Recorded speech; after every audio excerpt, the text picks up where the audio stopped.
일어나셔서 베드로전서 4장 12절에서 19절까지 말씀을 한 절씩 교독하시겠습니다. 제가 먼저 읽겠습니다.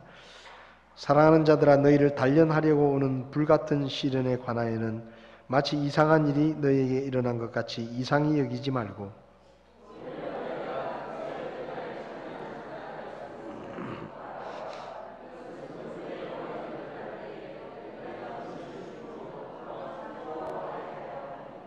너희가 그리스도의 이름으로 인해 비방을 받으면 행복한 자로다.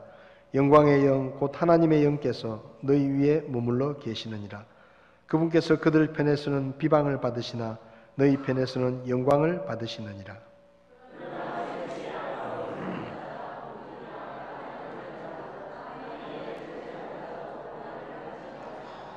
그럼에도 어떤 사람이 그리스도인으로 고난을 받으면 그는 부끄러워하지 말고 도리어 이 일로 인해 하나님께 영광을 돌리라.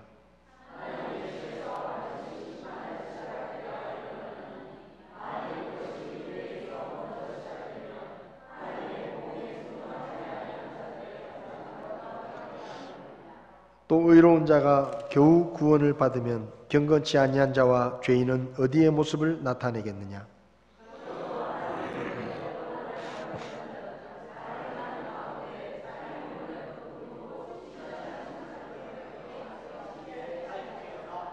아멘. 서신 채로 잠깐 기도하겠습니다. 살아 계셔서 우리를 보시고 지금도 우리에게 말씀하시는 하나님, 이 시간 저희가 하나님의 음성을 듣기를 원합니다.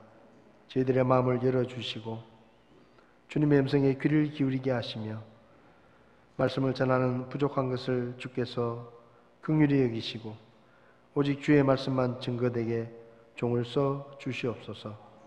이 시간 이 말씀을 통해 구원받을 영혼이 있으면 구원받게 하시고 용기를 얻을 그런 영혼이 있으면 이 말씀으로 힘을 얻게 하시고 우리가 다시 한번 하나님의 뜻을 깨달아 주의 뜻을 행하는 우리가 될 수 있게 저희들을 가르쳐 주시옵소서.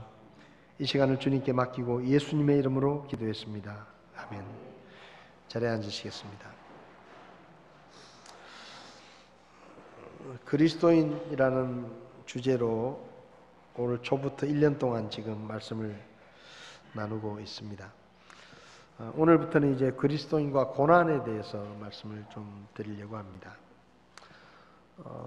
흔히 사람들은 예수님을 믿으면 하나님이 잘 봐주셔서 아무런 어려움도 없고 또 오나가나 복을 받고 행복하고 아주 평탄한 그런 인생을 살 것이라고 생각하는 사람들도 많고 또 어떤 교회들은 예수 믿으면 복을 받는다 그렇게 전도를 하기도 합니다. 그런데 성경을 보면 예수 믿으면 아무 어려움도 없고 걱정도 없고 팔자가 피어가지고 편안하게 산다 그런 말씀은 없습니다. 오히려 성경은 예수님을 믿는 사람들은 예수님을 믿지 않는 사람들보다 더 어렵고 더 힘들고 더 많은 고난과 어려움을 당할 것이라고 이야기합니다. 그러니까 사실은 사람들에게 예수 믿으라고 하는 게 쉽지가 않습니다. 예수님을 믿으면 천국에 간다는 얘기는 참 좋은 얘기인데 예수 믿고 사는 건 쉽지 않습니다. 예수 믿고 사는 건 힘듭니다. 그렇게 이야기를 하면 저는 싫어요. 그렇게 말하는 사람들이 많아요. 왜냐하면 천국은 너무 멀리 있어가지고 죽어서 가는 곳인데 뭐 죽어서 천국 가는 것보다 이 세상에서 편하게 살고 이 세상에서 잘 먹고 잘 사는 게 더 좋은데 예수 믿으면 죽어서 천국 간다고 하는 건 참 좋은데 사는 동안에 더 힘들고 더 어렵다니까 그건 싫다 이렇게 생각합니다. 오늘 본문에서도 사도 베드로는 이렇게 시작을 하죠. 사랑하는 자들아, 너희를 단련하려고 오는 불같은 시련에 관하여는 마치 이상한 일이 너에게 일어난 것 같이 이상히 여기지 마라. 그러니까 쉽게 말하면 베드로가 사랑하는 자들아 하고 불렀다는 얘기는 예수 믿는 사람이다 이 말이죠. 근데 예수 믿는 사람들에게 베드로가 말합니다. 너희에게도 시련이 있다. 고난이 있다. 핍박이 있다. 근데 그 시련이 그냥 보통 시련이 아니라 불같은 시련이 너희에게도 올 것이다. 그런데 그 고난을 당할 때 너희는 이렇게 살아라 하고 지금 말씀을 하고 있죠. 베드로는 이 하나님의 말씀을 통해서 우리에게 고난이 올 때 몇 가지를 이야기합니다. 첫 번째는 이상한 일이 일어난 것처럼 이상하게 여기지 마라. 다시 말하면 예수 믿는다고 어려운 일이 안 생길 것이라고 생각하지 마라. 어려운 일이 찾아온다 그런 말이죠. 그 다음에는 두 번째로 기뻐해라 13절에 그렇게 말합니다. 그리고 세 번째로는 부끄러워하지 마라. 네 번째로는 고난을 받을 때 오히려 하나님께 영광을 돌리는 기회로 활용하라 그렇게 말씀합니다. 그 다음에 다섯 번째는 고난이 올 때 그 모든 것을 하나님께 맡겨라 그렇게 말씀을 합니다. 그래서 이 말씀을 가지고 우리가 고난이 올 때 어떻게 살아야 하는지를 이 그리스도인과 고난이라는 소제목으로 앞으로 몇 주 동안 좀 살펴보려고 합니다. 신약 성경을 찾아보면 고난이라는 말이 85회 정도 나옵니다. 그런데 그 중에 16번이 이 베드로 전서에 나옵니다. 그러니까 이 베드로라는 사도가 특별히 고난에 대해서 굉장히 많은 말씀을 기록했다 이렇게 볼 수 있습니다. 그런데 왜 베드로라는 사도가 특별히 베드로 전서를 쓸 때 고난이라는 말을 이렇게 많이 언급을 했느냐 하는 것은 이 베드로 전서라는 이 편지입니다. 편지를 받는 사람들과 아주 큰 관련이 있다 이렇게 이야기할 수 있습니다. 베드로전서 1장을 잠깐 보시면요. 베드로전서 1장을 보시면 이렇게 시작을 하죠. 예수 그리스도의 사도 베드로는 본도와 갈라디아와 갑바도기아와 아시아와 비두니아에 두루 흩어진 나그네들 곧 하나님 아버지의 미리 아심에 따라 성령의 거룩히 구별하심을 통해 순종함과 예수 그리스도의 피뿌림에 이르도록 선택받은 자들에게 편지하노니 이렇게 적혀 있습니다. 그러니까 지금 이 베드로가 하나님의 말씀을 기록해서 누군가에게 편지를 보내는데 그 편지를 받는 사람들이 누군가 하면 본도와 갈라디아와 갑바도기아와 아시아와 비두니아에 두루 흩어진 나그네들이다 이렇게 이야기를 합니다. 이 지역들은 지도를 보시면 지금의 터키에 해당되는 지역인데요. 이 지역들은 사도 바울이 1차 전도여행을 떠나서 방문해서 복음을 전했던 그런 지역들입니다. 근데 사도 바울이 하나님의 뜻에 순종해서 바나바와 함께 1차 전도여행을 떠나서 지금의 터키 지역을 주로 다니면서 내륙 지역을 다니면서 복음을 전했는데 이 지역은 사도 바울이 처음 복음을 전했던 그때부터 끊임없이 고난과 핍박이 아주 심했던 그런 곳이었습니다.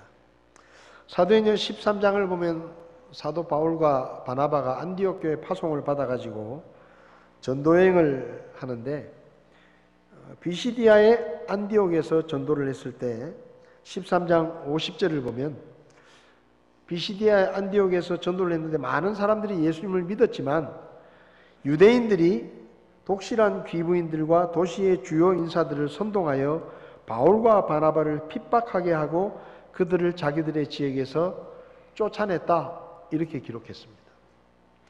그러니까 하나님의 말씀에 순종을 해서 복음을 전하러 갔는데 복음을 전해서 많은 사람들이 예수님을 믿게 되었어요.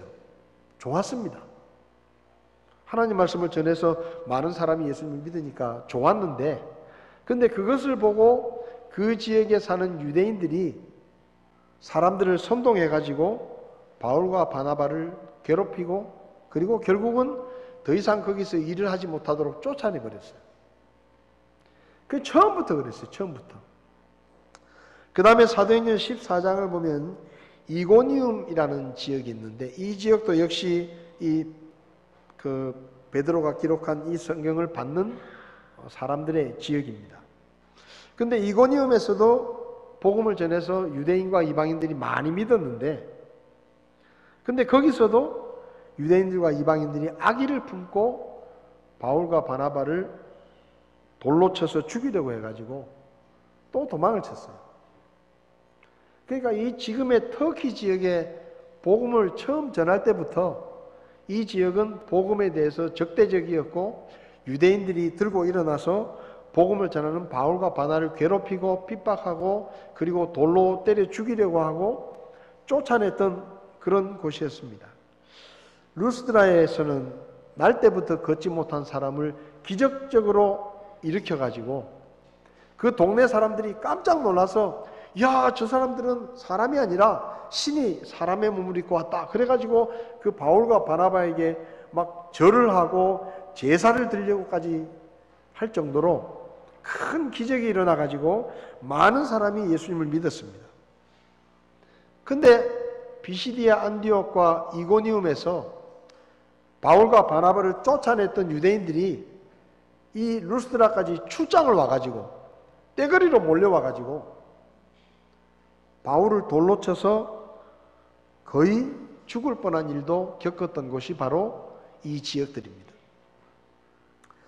이들 지역에 있었던 성도들은 처음 복음을 들었을 때부터 고난과 핍박을 많이 받았고, 지금까지도 이 베드로가 성경을 기록하고 있는 이때까지도 계속해서 고난과 핍박을 겪고 있었습니다. 그러니까 베드로가 하나님의 말씀을 기록해서 이 특별히 고난과 핍박을 받고 있는 이 지역의 성도들에게 위로를 하고 격려를 하기 위해서 기록한 성경이 바로 베드로 전서입니다. 그러니까 유난히 고난에 대해서 말이 많아요. 지금 어느 지역보다 더 극심한 고난과 핍박을 받고 있는 사람들에게 편지를 쓰면서 하나님께서 베드로를 통해서 고난에 대해서 많은 말씀을 주시고 또 고난을 당하고 있는 성도들을 위로하시려고 했기 때문에 신약 성경에 나오는 이 고난이라는 수많은 단어들 가운데 특별히 베드로 전서에 고난이라는 단어가 많이 나온다, 이렇게 보시면 됩니다. 그러면 이 베드로가 말씀을 통해서 고난에 대해서 어떤 말씀을 하셨느냐? 물론 베드로전서를 쭉 읽어보시면 여러 가지 말씀을 하시지만 특별히 오늘 12절부터는 아까 말씀드린 것처럼 고난이, 특별히 예수 믿는 사람들이 고난을 당할 때 5가지 반응을 보여라, 그렇게 말씀하는데, 오늘은 첫 번째, 고난이 올 때 이상하게 여기지 마라 하는 말씀을 좀 드리려고 합니다. 4장 12절을 보면, 사랑하는 자들아 너희를 단련하려고 오는 불같은 시련에 관하여는 마치 이상한 일이 너희에게 일어난 것 같이 이상히 여기지 말고, 그렇게 말합니다. 베드로는 성도들에게 고통이 올 때 그 고통이, 그 고난이 단순히 성도들에게 고통을 주고 힘들게 하기 위해서 주어지는 것이 아니다라고 말합니다. 성도들이 당하는 시련과 핍박은 고통을 주기 위해서 허락하시는 것이 아니라 그들을 단련해서 더 성숙한 믿음, 더 큰 믿음을 갖게 하기 위해서 고난을 허락하신다. 그러니까 이상하게 여기지 마라, 이렇게 말씀하는 것이죠. 베드로가 너희를 단련하려고 오는 불같은 시련이라고 이렇게 말씀했는데, 여기서 말하는 불은 금을 재련할 때 쓰는 불을 말합니다. 당시 시대에 금을 재련하는 과정을 이제 그림으로 그려서 남긴 자료가 저기 화면에 나오는데요. 지금도 마찬가지지만 그때도 금을 재련하는 것은 절대 쉬운 일이 아닙니다. 금을 재련할 때 1000도 넘는 용광로에서 금이 포함되어 있는 광석을 녹입니다. 녹이면은 그 금이 들어있는 광석이 돌이 다 녹아 없어지고 금속 성분들만 덩어리가 되는데, 그 덩어리를, 그러니까 금과 은과 동이 한꺼번에 다 모이는 그 덩어리를 천금이라고 부릅니다. 천금. 여러분이 우리가 뭘 아주 귀한 것을 볼 때 천금같이 귀하다 그렇게 말하잖아요. 그 천금이라는 말이 그 돌을, 금속이 포함되어 있는 돌을 녹여가지고 돌은 다 없어지고 금속만, 금, 은, 동만 남은 그 식히면은 그 덩어리가 천금이에요. 근데 그 천금은 금이 아니고 금이 들어있는 겁니다. 그러면 다시 또 1000도가 넘는 용광로에 그 천금을 넣고 녹입니다. 녹여가지고 제일 먼저 빼내는 것이 동이라고 합니다. 동을 먼저 빼내요. 그러면 금, 은만 남죠. 그러면 다시 가열을 해가지고 은을 빼냅니다. 그리고 마지막으로 동과 은을 다 빼내고 온갖 불순물을 다 빼내고 나서 마지막으로 남는 게 금입니다. 금. 그러면 그 금을 이제 쉽게 말하면 불순물들을 다 제거하면 우리가 말하는 금바, 순금이 납니다. 순금. 1kg짜리 금바를 여행 가방 속에 밀수를 해가지고 인천공항에서 재수없이 잡혀가지고 수백 킬로그램의 금을 뺏기는 그런 사람들을 가끔 우리는 봅니다. 그 뉴스에 금바를 이렇게 쭉 경찰이 쭉 늘어놓으면 우리 마음속에 저거 하나만 있으면 참 좋겠다 그런 마음이 들죠. 근데 금도요, 이게 순금도 종류가 있다 그래요. 그래서 이 순금이 이 종류가 뭔가 하면 4,9부터 7,9까지 있다 그래요. 4,9는 뭐냐면 99.99%, 7,9는 99.99999 이게 이제 순금의 순도를 이렇게 표시하는데, 제일 최고의 금이 뭔가 하면 7,9이라 그래요. 그러니까 99.99999 불순물이 그만큼 없다는 얘기죠. 근데 그 금은 그냥 만들어지는 게 아니에요. 길거리 가다가 아무 땅이나 파면 금이 탁 튀어나오는 게 아니고, 그거는 보통 도박 사이트 운영하는 사람들이 금을 모아가지고 밭속에 숨겨놓으면 그거 재수 좋으면 파낼 수는 있지만은 금이 그렇게 나오는 게 아니에요. 금이 들어있는 돌을 팝니다. 근데 보통 금을 만들 때 이 돌을 한 20톤 정도를 녹이면, 제일 좋은 광석을 20톤 녹이면 1kg짜리 금괴가 하나 나온대요. 어마어마한 거죠. 그러니까 이런 수차례의 과정을 거쳐서 1000도 이상 막 불을 떼 가지고 열을 가해 가지고 녹이고 또 녹이고 또 녹여야 마지막으로 적어도 40일 동안 1000도 이상의 용광로를 3-4번은 거쳐야 마지막에 금이 만들어집니다. 근데 베드로가 말하기를 너희를 단련하려고 오는 불같은 시련이 온다. 예수 믿는 사람에게는 이런 용광로 같은 그런 아주 극심한 시련이 우리에게도 오는데, 그 시련은 너희를 단련하는 것이기 때문에 그 이유를 알고 이상하게 생각하지 마라. 그 시련은 결국 너희들을 성장시키고 너희들의 믿음을 더 크게 만들어줄 것이다. 그러니까 손해보는 게 아니라 유익한 것이다. 여러분, 불을 여러 번 떼가지고 금을 얻으면 그게 손해보는 게 아니에요. 유익한 것입니다. 그래서 베드로는 너희에게 고난이 오더라도 이상한 일이 생긴 것처럼 너무 이상하게 생각하지 마라. 그렇게 이야기하는 거예요. 여러분에게도 믿음의 삶을 살다 보면 고난이 옵니다. 이상하게 생각하지 마세요. 그러니까 어려운 일이 생기면 저한테 전화해가지고 목사님 왜 저는 이런 일을 당해야 돼요?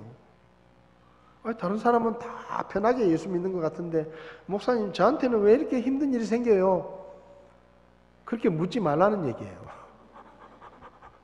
그거 물어보지 마세요. 대신에 베드로전서 4장 12절을 펴서 읽어보세요.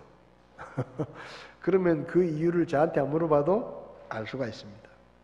우리가 믿음 때문에 어려움을 당할 때, 물론 여기서 베드로가 말하는 이 고난은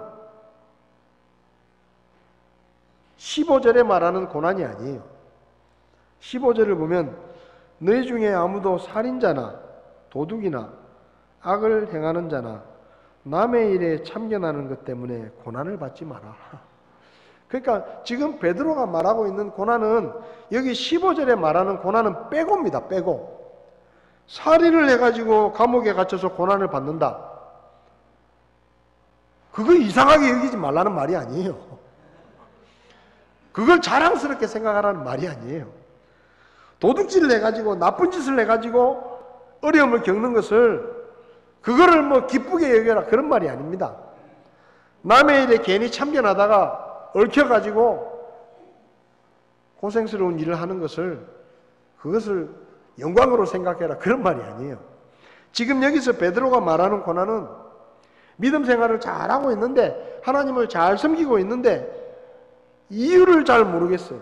뭔가 어려운 일이 생겼는데 이유를 잘 모르겠는 거예요. 내가 크게 잘못한 것도 없는 것 같고 내 나름대로 열심히 주님을 잘 섬기는 것 같고 열심히 믿음으로 사는 것 같은데 갑자기 생각지 않았던 어려움이 찾아왔을 때 그 어려움과 그 고난에 대해서 지금 이야기를 하는 거예요.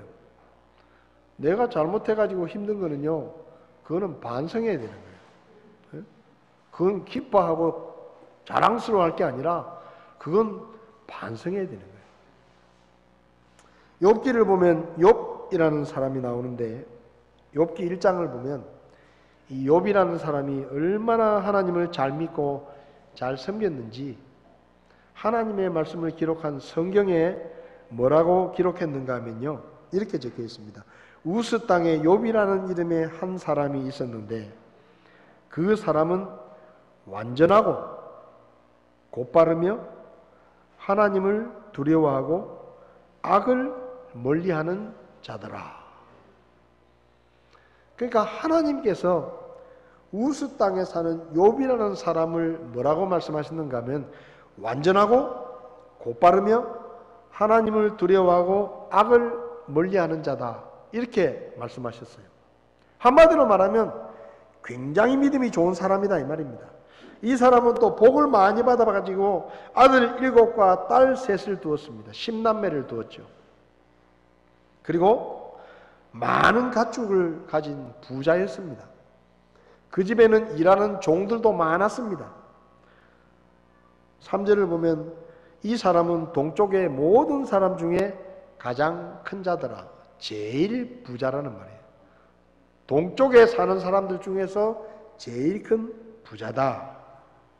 하나님도 잘 믿고 믿음도 좋고 복도 받았고 아무런 걱정이 없이 정말로 행복하게 살았더라 하는 주인공이었습니다. 그런데 어느 날 그에게 상상할 수도 없는 엄청난 시련이 찾아옵니다. 집에 있는데 가축을 데리고 먹이러 나갔던 종들이 헐레벌떡 쫓아와가지고 소리를 지릅니다. 주인님, 큰일 났습니다. 뭐냐? 제가 주인님의 양들을 데리고 양을 치고 있었는데 양 7,000마리를 도둑들이 와서 다 뺏어갔습니다. 종들도 몇 사람 죽고 저만 겨우 살아왔습니다. 갑자기 말해요. 하루아침에. 근데 그 말이 끝나기도 전에 소를 끄고 나갔던 종이 또 헐레벌떡 뛰어오더니 딱 엎드려가지고 하는 말이 주인님 큰일 났습니다. 너는 또 뭐냐? 주인님의 1000마리 소가 하늘에서 불이 내려와가지고 다 죽었습니다. 저만 겨우 살아왔습니다. 좀 있으니까 또 하나가 막 뛰어오더니 주인님 양 3000마리가 다 죽었습니다. 도적대들이 와가지고 뺏어가고 죽이고 숨 돌릴 틈도 없이 종들이 쫓아와서 하루아침에 자기가 가진 모든 가축들이 다 뺏기고 죽고 그랬어요. 정신을 못 차리고 있는데 또 종이 하나 열심히 뛰어오더니 납작 엎드려가지고 하는 말이 주인님 정말로 큰일 났습니다. 너는 또 뭐냐? 손을 떨면서 너는 또 뭐냐? 그러니까 주인님 큰아들 집에서 주인님의 10남매 아들 7과 딸 3이 같이 모여서 오랜만에 밥을 먹고 있는데 갑자기 광야에서 돌풍이 불어서 집이 통째로 무너져서 주인님의 10남매가 다 죽었습니다. 여러분 기가 막히잖아요. 하나님을 잘 섬겼습니다. 믿음으로 살았습니다. 하나님이 축복해 주셨습니다. 아무 걱정이 없었습니다. 근데 왜 하루아침에 이런 어마어마한 일들이 생깁니까? 모든 재산을 다 잃고 자식들까지 다 죽었어요. 얼마나 슬프고 얼마나 큰 충격을 받았겠습니까? 그런데 욥기 1장을 보면 이 엄청난 비극 앞에서 이 욥이라는 사람이 정말로 아무도 상상할 수 없는 이상한 반응을 보였습니다. 욥기 1장 20절을 보면 이에 욥이 일어나 자기의 겉옷을 찢으며 머리를 밀고, 이게 무슨 말이에요? 자기의 겉옷을 찢고 머리를 밀었어요. 그만큼 괴롭다 이 말입니다. 슬프다 이 말이에요. 이 슬픔과 이 괴로움을 감당할 수 없다는 이야기입니다. 근데 그 다음이 이상해요. 땅에 엎드려 경배하며. 이 욥이 그 소식들을 듣고는 겉옷을 찢고 머리를 밀고 자기가 얼마나 괴로운 사람인지를 표현한 다음에 엎드려서 하나님께 경배를 했다. 그리고 내가 내 어머니 태에서 벌거벗고 나왔은즉 또한 벌거벗은 채 그리로 돌아가리라. 주신 분도 주시오 가져가신 분도 주시니 주의 이름이 찬송을 받을지어다. 찬송을 합니다. 이거 정신 나간 거예요. 그렇잖아요. 지금 어마어마한 비극이 일어났는데 욥이 옷을 찢고 머리를 밀더니 갑자기 땅에 엎드려서 경배를 합니다. 그리고는 엎드려가지고 나는 벌거벗고 나왔으니 벌거벗은 채로 돌아갈 것입니다. 주신 분도 하나님이시고 가져가신 분도 하나님이시니 하나님의 이름이 찬송을 받으실지어다. 옆에서 종들이 지켜보고 주인이 드디어 돌았구나. 주인이 드디어 미쳤구나. 저게 어떻게 이런 어마어마한 일을 겪고 어떻게 저런 행동을 할 수 있느냐?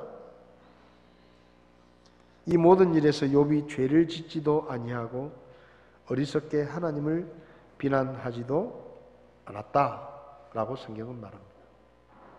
이상하지 않습니까? 우리는 살면서 조그만한 어려움만 당해도 하나님 뭐 불만 있습니까? 저한테 왜 이러세요? 제가 하나님 앞에 뭐 잘못한 게 있어요? 제 나름대로 열심히 하나님을 섬겼잖아요. 제가 교회도 안 빠지고 예배 다 나갔잖아요. 제가 믿음으로 살잖아요. 근데 왜 하나님 저한테 왜 이러세요?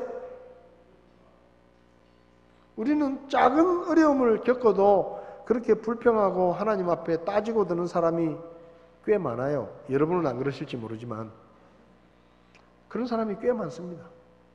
조금만 힘든 일이 생겨도 하나님 왜 이러십니까? 불평하고 근데 욥은 지금 사람이 상상할 수도 없는 어마어마한 시련이 찾아왔는데도 하나님께 경배하고 찬송을 합니다. 욥은 하나님께 한마디도 묻지 않습니다. 하나님, 왜 나에게 이런 고난이 찾아옵니까? 하나님, 왜 저에게 이런 일을 행하십니까? 한마디도 묻지 않아요. 그냥 경배하고 찬송을 합니다. 여러분 같으면 그런 상황에 예배를 드릴 수 있겠습니까? 찬송을 할 수 있겠어요? 통곡을 하고 땅을 치면서 분해하면서 내가 다시는 하나님 얼굴도 쳐다보지 않겠다고 하나님을 부인하고 불평하고 원망해도 시원찮은데, 이 욥이란 사람은 도대체 어떻게 된 사람인지 그 어마어마한 고통 가운데 예배를 드리고 찬송을 하고 한마디도 불평을 하지 않았어. 왜 그랬을까요? 욥기 23장 10절에 그 답이 있습니다. 욥기 23장 10절 말씀 우리 같이 한번 읽어보겠습니다. 그러나 내가 가는 길을 그분께서 아시나니 그분께서 나를 단련하신 뒤에는 내가 금같이 나오리라. 뭐라고요? 욥은 알고 있었습니다. 뭘 알고 있었느냐? 내가 하나님을 잘 섬기고 믿음으로 살고 하나님 앞에 성실한 믿음의 삶을 살고 있는데 아무런 이유도 없이 갑자기 어마어마한 고난이 닥쳐왔을 때 욥은 눈치를 챘어요. 뭘 눈치를 챘느냐? 아, 이 고난은 하나님이 허락하신 것이구나. 그럼 하나님이 왜 내가 열심히 주님을 섬기고 믿음으로 살려고 하는 나에게 이런 고난을 허락하시겠느냐? 나를 힘들게 하고 나를 고통스럽게 하고 나를 괴롭히기 위해서 하나님이 그렇게 하시느냐? 아니다. 하나님은 너무 나를 사랑하시기 때문에 그런 나쁜 일을 나한테 하실 일이 없다. 그러면 뭐냐? 아, 하나님께서 이 어려움을 통해서 뭔가 나를 좀 더 훈련시키시고 좀 더 나를 성장시키시기 위해서 하나님께서 나에게 이 고난을 허락하셨구나. 이것은 하나님의 단련이구나 하는 것을 욥은 눈치를 챈 겁니다. 그래서 그 눈치를 딱 채고 나니까 자기 앞에 일어난 모든 일들이 달라 보이기 시작하는 거예요. 그 눈치를 채기 전에는 왜 이런 고통이 오고 왜 이런 비극이 나에게 일어나고 하나님은 나에게 뭘 해주시는가 이런 마음이 생겼는데, 그것이 하나님의 단련이라는 눈치를 딱 채고 나니까 그 모든 일들이 하나님이 자기를 괴롭히기 위해서 하시는 일이 아니라 자기를 더 성장시키시기 위해서 허락하신 것이라는 것을 알게 된 겁니다. 그러니까 뭐예요? 고마운 거예요.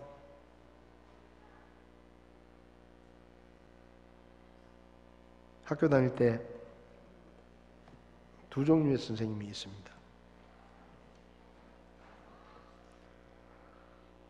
한 선생님은 한없이 나에게 친절하고 나에게 잘해주고 야단도 안 치고 나를 이뻐해주고 그랬던 선생님.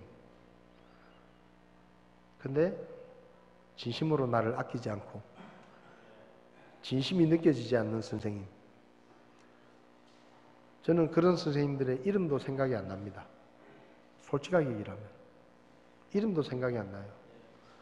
근데 또 다른 선생님은 내가 잘못할 때마다 때리고 혼내고 야단치고 어떨 때는 종아리를 때리고, 그래서 그 선생님이 싫었어요. 근데 어느 날 그 선생님의 진심을 알게 된 겁니다. 아, 저분이 내가 잘못할 때마다 야단을 치고 매를 때리시는 이유가 정말 나를 아끼고 정말 나를 사랑하시기 때문이구나. 내가 잘 되기를 바라시기 때문이구나. 그 선생님의 진심을 알고 나면 고마워요. 그래서 10년이 지나고 20년이 지나도 그 선생님이 생각이 나요. 저도 초등학교 2학년 때 선생님이 그런 선생님이었는데, 초등학교 2학년 때 제 반의 친구들 이름은 하나도 기억이 안 나는데 그 선생님 이름은 기억이 나요. 너무 고마워요. 맞을 때는 아프고 혼날 때는 기분 나쁘고, 이 선생님이 꼭 나만 미워하는 것 같아. 나만 때리는 것 같아. 다른 애들 잘못했는데 다 그냥 봐주면서 내가 잘못하면 사정없이 때리고 사정없이 나를 괴롭히는 것 같아요. 근데 어느 날 그 선생님의 진심을 내가 알고 나서는 맞아도 고마운 거예요. 맞아도 감사한 거예요. 지금 욥의 심정이 그랬습니다. 아무 문제 없었어요. 모든 게 잘 되어 갔어요. 하나님을 잘 섬겼습니다. 그런데 어느 날 폭풍처럼 고난이 밀려옵니다. 정신을 못 차릴 정도로 숨 돌릴 틈도 없이 끊임없이 고난이 밀려오는데, 그 고난 속에서 욥은 무엇을 보았느냐? 하나님은 나를 사랑하시는데 왜 이런 고난을 나에게 허락하실까? 나를 괴롭히고 나를 힘들게 하시기 위해서? 아니야! 하나님이 그럴 리가 없어. 그럼 뭐냐? 뭔가 그분의 깊은 뜻이 있으시구나. 나를 좀 더 성숙시키시기 위한, 하나님 앞에서 더 크게 나를 쓰시기 위한 그분의 특별한 계획과 뜻이 있어서 나에게 이 고난을 허락하시는구나. 그러니까 고마운 거예요. 그러니까 경배하는 겁니다. 그리고 찬송하는 거예요. 보통 사람 같으면 도저히 할 수 없는 행동으로 욥은 자신에게 닥친 고난 앞에 반응합니다. 욥은 이상하게 여기지 않았습니다. 하나님께 이유를 묻지 않았습니다. 왜 하나님 나에게 이런 시련을 허락하시느냐고 따지지 않았습니다. 불평하지 않았습니다. 원망하지 않았어요. 왜요? 알았어요. 이 시련은 나를 더 키우기 위한, 나를 더 단련시키기 위한, 내게 서 있는 불순물을 제거하고 나를 정금으로 만들기 위한 하나님의 훈련이구나. 그래서 예배한 겁니다. 감사한 거예요. 여러분, 우리도 고난을 겪습니다. 그런데 고난이 올 때 기억해야 합니다. 믿음 때문에 당하는 고난은 우리를 괴롭히는 게 아니에요. 우리의 믿음을 더 자라게 하기 위해서 하나님이 허락하시는 고난입니다. 야고보서 1장에 너희 믿음의 단련이 인내를 이루는 줄 너희가 아느니라. 오직 인내를 온전히 이루라. 이것은 너희가 완전하고 완벽하여 아무것도 부족함이 없게 하려 함이냐. 99.99%의 포나인인 우리의 믿음을 하나님께서 더 크게 쓰실 수 있는 세븐나인의 정금으로 만들기 위해서 하나님은 우리의 삶에 불을 대시기도 하고 고난을 허락하시기도 하고 우리를 어려움 가운데 빠뜨리시기도 하고 우리를 훈련시키시는 겁니다. 그래서 마침내 욥이 말한 것처럼 나를 단련하신 후에 내가 정금같이 나오리라. 거기서 말하는 금은 세븐나인의 금입니다.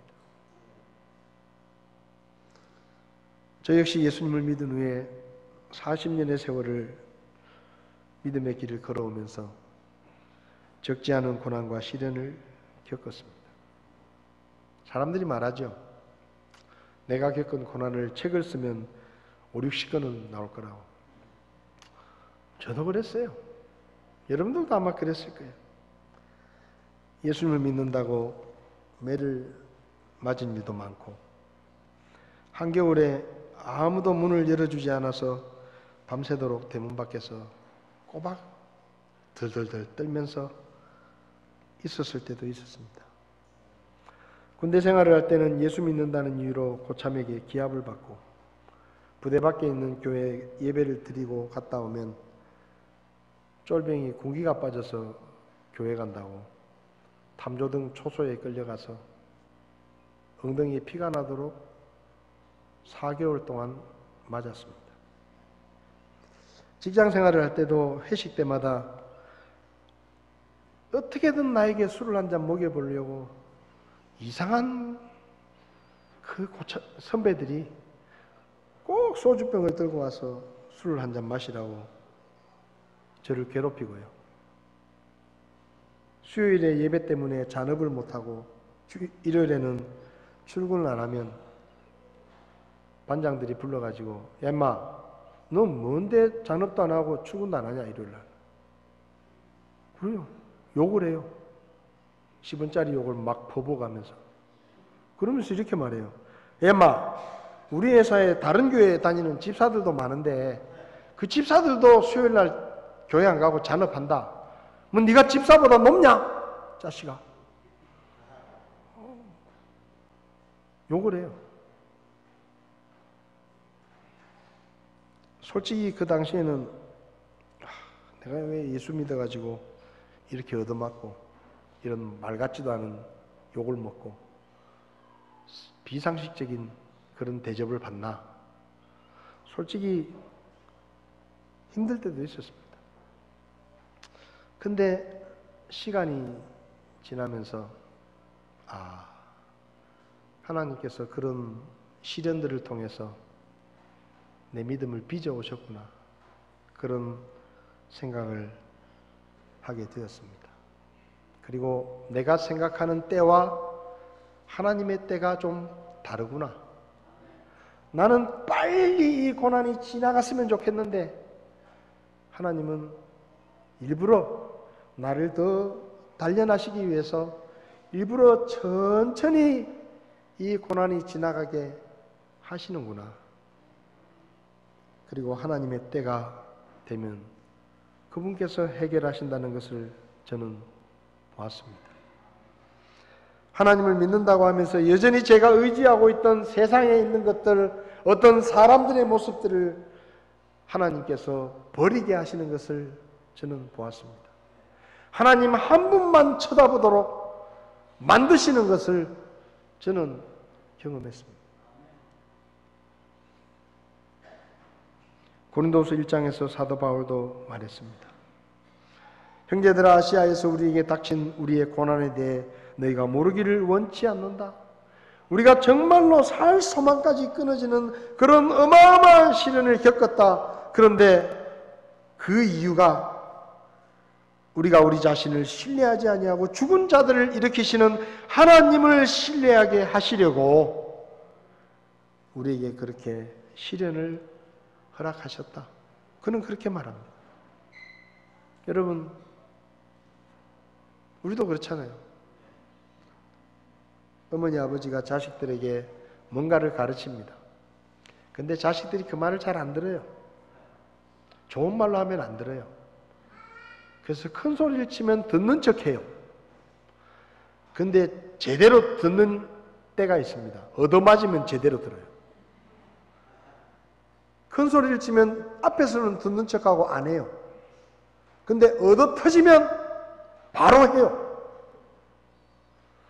시편 119편 16절에 고난당하기 전에는 내가 길을 잃었사오나 이제는 주의 말씀을 지키고 있습니다.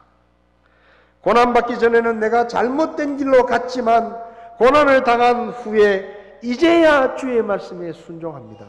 그런 뜻입니다. 시편 119편 71절에 고난당한 것이 내게 유익하오니 이로써 내가 주의 법규들을 배우게 되었나이다.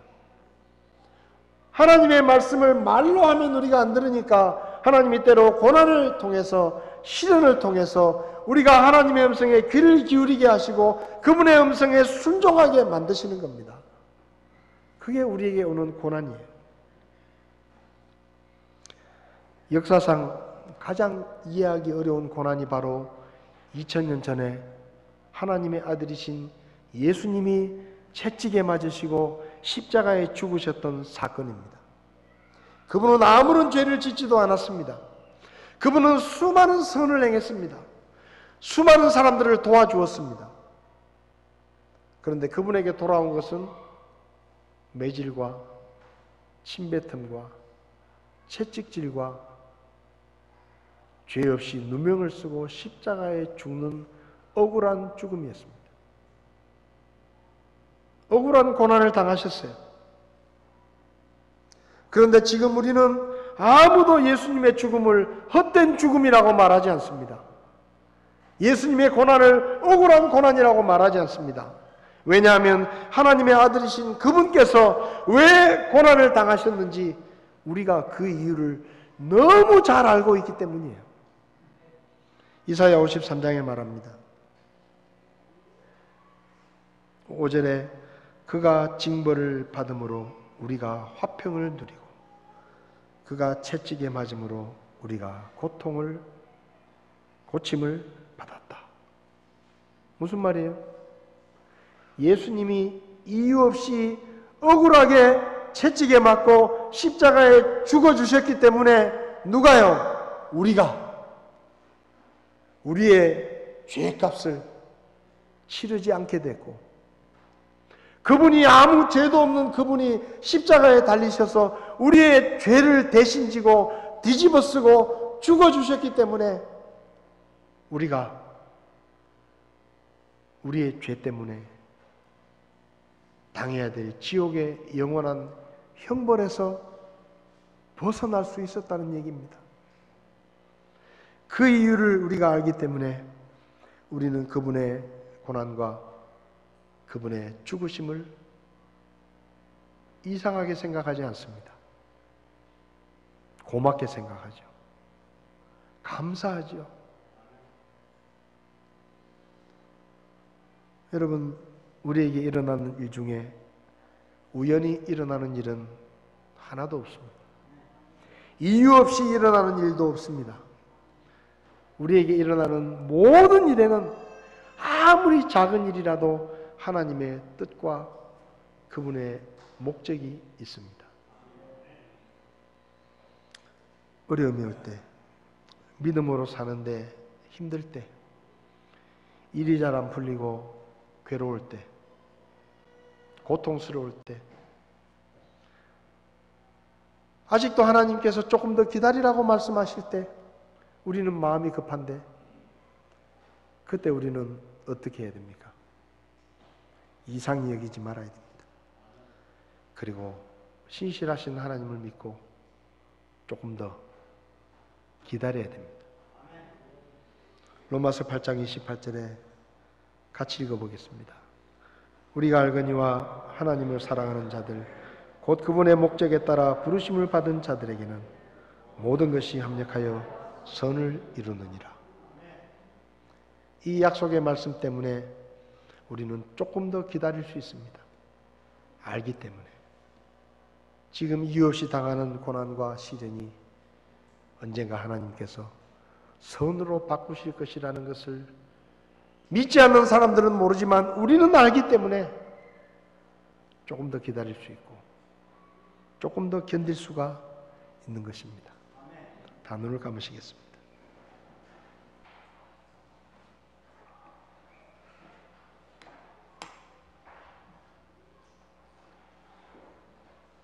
성도 여러분,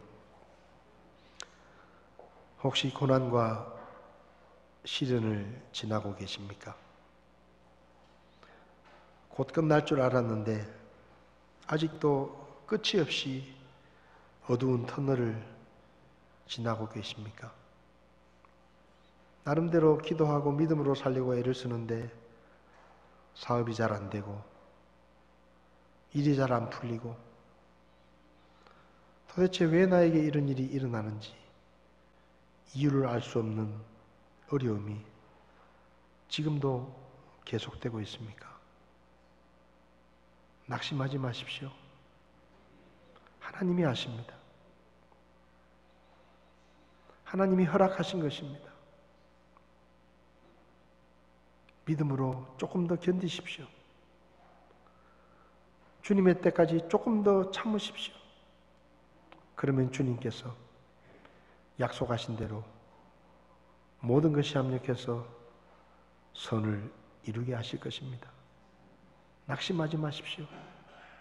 절망하지 마십시오. 하나님 앞에 섣불리 불평하지 마십시오. 오히려 하나님께 감사하십시오.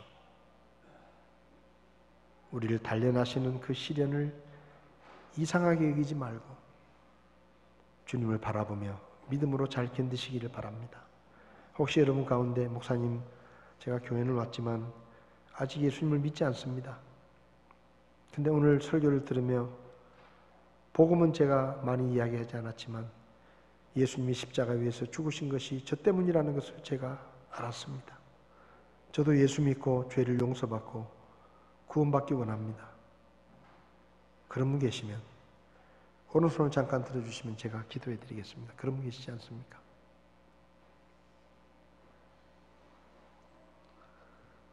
저와 여러분들이 하나님이 허락하시는 고난을 기꺼이 감수하고 믿음으로 견디고 오히려 하나님 앞에 경배하며 찬양하며 주님께서 주님의 때에 우리의 어려움을 해결해 주실 때까지 믿음으로 주님을 바라보며 그렇게 믿음으로 걸어갈 수 있기를 바랍니다.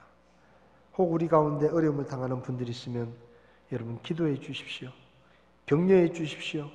그가 지쳐 쓰러지지 않도록, 그가 하나님을 바라보는 일을 중단하지 않도록 여러분께서 기도해 주시고 격려해 주시고 주님의 때에 주님께서 선을 이루신다는 것을 약속의 말씀을 붙들고 계속해서 견딜 수 있도록 여러분이 위로하고 여러분이 붙들어 주시기를 바랍니다.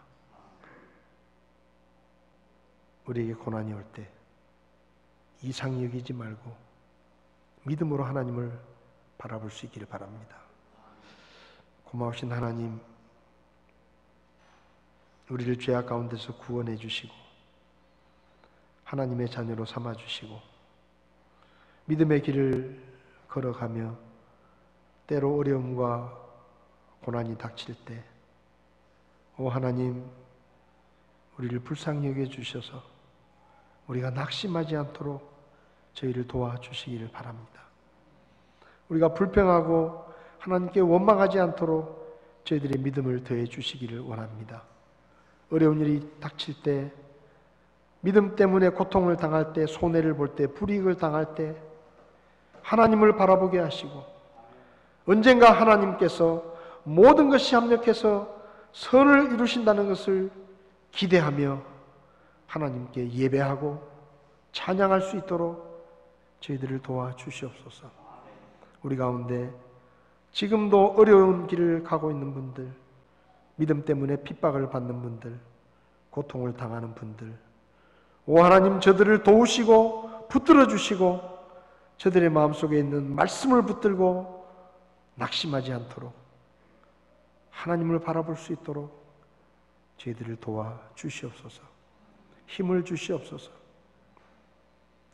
우리를 구원하시고 오늘까지 우리를 도와주신 예수님의 이름으로 기도했습니다. 아멘.